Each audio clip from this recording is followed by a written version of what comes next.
ከማግባትህና ከማግባትሽ በፊት ይሄንን ቪዲዮ ሴቭ አድርጊው። ይጠቅምሻል፣ አንድ ቀን ይጠቅምሻል። ያዡ እንግዲህ ማግባትንማ አግቢ። ጋብቻ ቅዱስ ነው።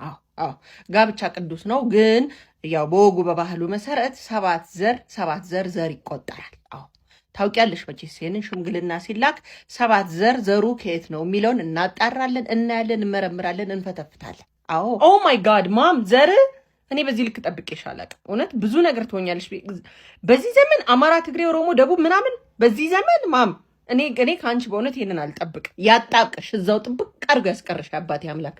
እንደው ምን ይሻለኝ አላውቅም። ማንን ገደለ ግን? እንደው አንድ ነገር እኮ ካላወቅሽ አላውቅም ምን ማለት ነው አያቴ ብሎ መጠየቅ ይቀላል ወይስ እንደው ዝም ብለሽ መባዘን እዛም እዚህ መባዘን? 7 ትውልድ የሚቆጠረው መቁጠሪያው ሚስጥሩን እንኳን ታውቂያለሽ? እስቲ አላውቅም በይና ላስረዳሽ። አላውቅም እኔ የእውቀት የንባብ ደሃ ነኝ፣ አእምሮዬ ገና አልበሰለም በይና ላስተምር። ማም እንዲህ አይነት ነገር አልወድም። በቃ አይ ላይክ ሂም ሂዝ አ ጉድ ሉኪንግ ሂ ሃዝ አ ሴኪርድ ጆብ ማለት ጥሩ ስራ አለው፣ ላይክ ገቢ አለው፣ ቆንጆ ነው፣ መለመላ አንቺ የምትወጂው አይነት ረጅም ነው፣ ፋይናንሻሊ ሴኪር ማለት ገንዘብ አለ፣ ይሰራል። ሶ ዋትስ ዘ ዲል ማም? እንዴ ምን ሆነሽ ነው? ለነገር ወደሽ አይደለም፣ ወደሽ እኮ አይደለም። አንድ የትውልድ ክፍተት መጥቶ ነው። አባትሽ አላስተማረሽ፣ እናትሽ አልነገረች፣ ወደው አይደለም። አዛ ማርንጌቻ ትዊስት ምናምን እያሉ አንድ ትውልድ ክፍተት ፈጥረን ነው። ይኸውልሽ ልጄዋ እስቲ ዛሬ ብቻ 1000 ዓመት አላወራ፣ ዛሬን አዳምጪ። ግዴ ማናቴዋ ልጅ ስዕል ይወዳል ብዬ ነው። ይኸውልሽ ከዚህ የምታያቸው በአባቶች ስዕል ላስረዳሽ ብዬ ነው። ከዚህ ያለው ቃየል ነው። አዎ ከዚህ የተጋደመ ደግሞ አቤል ነው።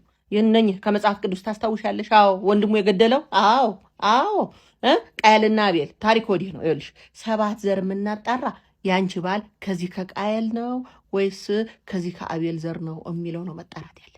አይገባሽም? ቆይ ልቀጥ እንግዲህ ብለሽ አዳምጪ፣ አትለፍልፊብኝ ወደዛ ልጄዋ። ይኸውልሽ ከአዳም በኋላ የሰው ልጆች ዘር በሁለት መስመር ተከፍለው ነበር። አዎ አንዱ የሴት ወይም የአቤል ምትክ የሆነችው የሴት ይባላል። በመጽሐፍ ቅዱስን ብትሄጂ የእግዚአብሔር ልጆች ተብሎ ነው የሚጠሩ። አዎ ደግ ፈራሃ እግዚአብሔር ያላቸው በቅድስና የሚኖሩ አዎ በኤርሞን ተራራ ላይ የሚኖሩት ተብሎ በመጽሐፍ የተጠቀሱት እነሱ ማለት ናቸው። አዎ የቃየል ዘሮች ደግሞ የሰው ልጆች ተብሎ የሚጠሩት በመጽሐፍ ቅዱስ አዎ አመፀኞች፣ በዝሙት በግድያ በነውር የተሰማሩት እነሱ ናቸው። ወዲህ በይ እንግዲህ እኔ ከየትም አላመጣሁ ከቅዱሱ መጽሐፍ ከአባቶችሽ ነው ያመጣሁት። አባቶች እንዳሉት ውድቀት የመጣው የሴት ዘሮች ወይም የአቤል ዘሮች የቃየልን ዘሮች ባዩና በውበታቸው ተማርከው በዝምድና በጋብቻ በፈጸሙ ጊዜ ነበር። ዘር አይቀላቀልም። ይኸውልሽ ቆይማ ልመጣልሽ ነው እንግዲህ ማዳምጪ። እድሜ ልክሽ የምትጣመሪ ከአንድ ሰው ነው አይደለም? አዎ የቃየል ዘር ብታገቢስ ነው ወንድሙን ገድሎ ቃየል ምን አረገ ንስሐ አልገባም የሚል ስህተትን አምኖ የማይቀበል ጭንቅላት ነው ያለው። አመፀኛና ግትር ብታገቢስ ተቃጥለሽ ትፈነጃለሽ እንዳጸዱ እንደ እንትና አዎ ይኸው በመጽሐፍ ቅዱስ ብትሄጂ የዚሁ ዘር ልጅ ይባል የሚባለው ምን አረገ? እምቢልታ መምታት የሙዚቃ መሳሪያ ሰራ። አዎ ከፈጣሪ ሕግ ወጣ። አዎ ቱባል ቃየን የሚባለውስ ምን አደረገ? የነሐስ የብር አሁን የምታየው ሁሉ የጦር መሳሪያ የፈጠረ የማን ዘር ሆነና? የቃየል ዘር እኮ ነው።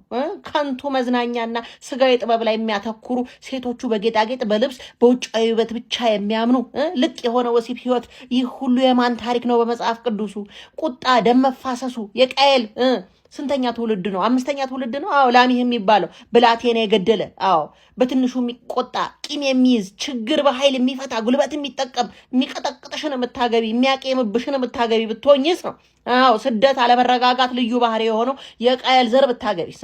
እግዚአብሔር ቃየልን በምድር ላይ ትንቀዠቀዣለህ እንዳለው ትቅበዘበዛለህ እንዳለው ስትቅበዘበዥ ልትኖሪ አይደለም ወይ? ቆይ ጠብቂ። ብታነቢ እኮ ትደርሽበት ነበር ልጄ ብታነቢ። አዎ ይህ መቀላቀል እኮ የሰው ልጅ ክፉ እንዲሆን የኖህ የጥፋት ውሃ እንዲመጣ ምክንያት የሆነው ቅዱሱ ዘር ከአመፀኛው መደባለቁ እንደሆነ የጥፋትን ውሃ ያመጣው ፈጣሪን ያስቆጣው የቃየል ኃጢአት 7ኛ ትውልድ ላሜህ ላይ ድረስ የተቀመጠው መጽሐፉ ላይ የተቀመጠውን አባቶች ሲተረጉሙ ኃጢአትና መርገም እስከ 7 ትውልድ ይሄዳል ያሉትን የመርገም ነፃ መውጫ መንገዱን ከነስርዓቱ ያስቀመጡበትን አለማንበብሽ እኮ ነው። አዎ ስለ መሰረቱ ስለ ሩቱ ስለ ግንዱ ያጠናል። መልካም ዛፍ መልካም ፍሬ ያፈራል።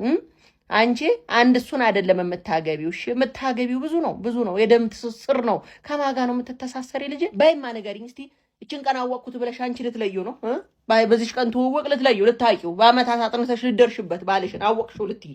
አዎ ልንገርሽማ የምታገቢው እንዲያው የዚህ የቃየላዊ ጠባይ የቁጣ የቅናት የአመፅ ልጅ ነው ወይስ እንዲያው የዚህ የአቤላዊ ጠባይ የትህትና የጸሎትና የታማኝነት ነው? የቱ ነው? መልካም ዛፍ መልካም ፍሬ ያፈራል ልጅ አትርሺ። የብርሃንና የጨለማ ዘርን ነው እኛ የምንለየው። የቃየል መርገም ነው ያለበት ወይስ የዘር ንጽህና? የቱ ነው? እንዲህ ስንደማመጥ እንዴት ሸጋ ነው ልጅ። አይወድሽ እንግዲህ የአቤል ዘር ፈራሃ እግዚአብሔር፣ ቅድስና፣ አምላክን ማክበር፣ ከኃጢአት መራቅ፣ በጸሎት መትጋት ያለበት ነው። ትእዛዝ እግዚአብሔርን ማክበር። መጽሐፍ ቅዱስ የእግዚአብሔር ልጆች የተባሉ እነሱ ናቸው። እነሱን መምረጥ ረዋል። አዎ መንፈሳዊ እውቀት ባለቤት የሆነው ሞትን ሳይነካው ያለፈውን ሄኖክን ብታይ በዚህ የዘር መስመር ያለፈ ነው። አረ እነ ማቱሳላ እነ ያሬድ እነ ሄኖክ ረጅም እድሜ የተሰጡ ባለጸጋዎች በሙሉ በዚህ ዘር የመጡ ናቸው። ቅዱስ ዘር ተበከለ አልተበከለ ወይ ነው ሽማግሌ የሚላከው። ለዚህ ነው እናቴዋ ከቃየል ዘር ቢጋባ የቃየል ቁጣ ቂምና አመፅ ወደ ቅዱስ ቤተሰብ ይገባል ነው የምልሽ። አሁንስ ገባሽ? የበረከት መጥፋት ጨለማ ከብርሃን ህብረት የላቸውም የሚባል ለዚህ ነው። የሁለቱ ዘሮች ታሪክ በመጽሐፈ ሄኖክ በመጽሐፈ ኩፋሌ በዝርዝር ተቀምጧል። ገብቶሻል ወይ ነው የምታገቢው ሰው ገብቶሻል ወይ? አንቺን እኮ ነው የምጠይቅሽ። እሺ አንተን ነው የምጠይቅ። የምታገባውን ሰው አውቀዋል? የማን ዘር ነው?